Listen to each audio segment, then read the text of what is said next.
지난해 코로나19 확산을 막기 위한 사회적 거리 두기 시행으로 잠재적 임금 손실률이 7.4%라는 연구 결과가 나왔습니다. 임금 손실은 저소득층에서 높게 나타나 코로나19 확산이 소득 분배에도 악영향을 끼친 것으로 분석됐습니다. 강경지 기자입니다. 한국은행이 발표한 보고서를 보면 지난해 3월에서 10월 사회적 거리 두기에 따른 잠재적 임금 손실률은 7.4%로 추산됐습니다. 지난해 3월부터 12월까지 거리 두기 1단계가 5.5개월간, 2단계가 3.5개월간, 2.5단계가 1개월간 시행됐다고 전제한 분석 결과입니다. 거리 두기가 없었을 때 경제 전체가 얻을 수 있었던 임금이 100이라면 거리 두기가 시행되면서 92.6만큼만 얻을 수 있었다는 뜻입니다. 소득이 적을수록 임금 손실이 컸습니다. 소득 5분위별 잠재 임금 손실률을 보면 소득이 가장 낮은 분위인 소득 1분위는 4.3%의 손실을 보고 5분위는 2.6%의 손실을 보는 것으로 분석됐습니다. 사회적 거리 두기 조치가 완화될수록 임금 손실과 소득 분배는 줄어드는 것으로 나타났습니다.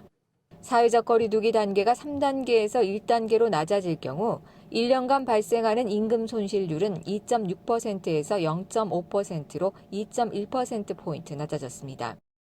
저희가 분석한 결과는 어떤 정부의 재정 지원 없이 순수하게 사회적 거리 두기로 인한 단기적 비용을 나타내는 것이고요.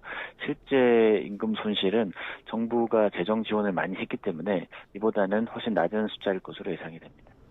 분배 관련 진위계수와 빈곤지수는 각각 0.009포인트, 6.4%포인트 오른 것으로 나타났습니다. 이 수치들은 올라갈수록 소득 불균형이 심해지게 됩니다. 우리나라에서 이탈리아, 스페인과 같은 봉쇄 조치가 시행될 경우 대면 서비스업, 저숙련직, 남성, 임시일용직, 저학력, 저소득층에서 임금 하락폭이 컸습니다. 네, 저희 분석에 따르면 사회적 거리 두기의 부정적인 효과는 저소득 취약계층에 집중되면서 소득 분배가 악화되는 것으로 나타났습니다. 이런 결과를 볼 때는 정부의 재정 지원이 보편적인 지원보다는 보다 선별적으로 이루어질 필요가 있다고 봅니다.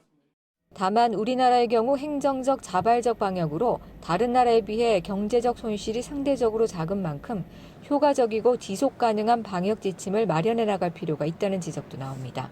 TBS 강경지입니다.